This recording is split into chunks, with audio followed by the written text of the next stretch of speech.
Sir diabetic attack అయిన వాళ్ళలో ఎక్కువగా యూరిన్కి వెళ్తూ ఉంటారు. మూత్ర విసర్జన అనేది కంటిన్యూగా జరుగుతూ ఉంటుంది. సో అట్లాంటి టైంలో యూరిన్లో ప్రోటీన్ పోతూ ఉంటుంది. దీనివల్ల కిడ్నీలు ఎఫెక్ట్ అవుతాయని చెప్పేసి వింటూ ఉంటాము. అసలు ఎందుకు ఈ ప్రోటీన్ అనేది యూరిన్లో పోతూ ఉంటుంది? అది పోతుందా లేదా అనేది ఎట్లా ఐడెంటిఫై చేయాలి సార్? సిమ్టమ్స్ ఎట్లా తెలుసుకోవాలంటే అసలు ప్రోటీన్ ఎందుకు పోతుంది అది తెలుసుకోవాలి ఫస్ట్. Yes yes yes. అయితే మన కిడ్నీ ఏం చేస్తుంది అంటే ఫిల్టరేషన్ చేస్తుంది. ఓకే. దీంట్లో గ్లామరులై అనేసి ఉంటాయి, ఓకే. అవి ఫిల్టర్ చేస్తాయి అన్నమాట. అయితే షుగర్ వ్యాధి వల్ల ఇవి డ్యామేజ్ అవుతాయి. దాంతో సిరం క్రియాటినిన్ పెరుగుతుంది. ఓకే. మళ్ళీ దాంతోపాటు ఏమవుతుంది అంటే ప్రోటీన్ యూరియా కూడా స్టార్ట్ అవుతుంది కొందరికి.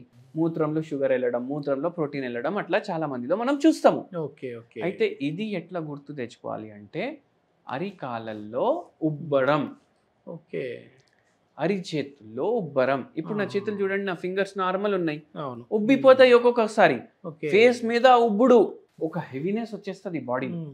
ఎందుకంటే కిడ్నీ ఏం చేస్తుంది, మొత్తం నీళ్లు బయటికి పంపిస్తలేదు, ఏదైతే పోవాలి బయటికి, మళ్ళీ దాంతో పాటు ప్రోటీన్లు కూడా బయటికి పంపిస్తుంది. ఓకే. ఓకే.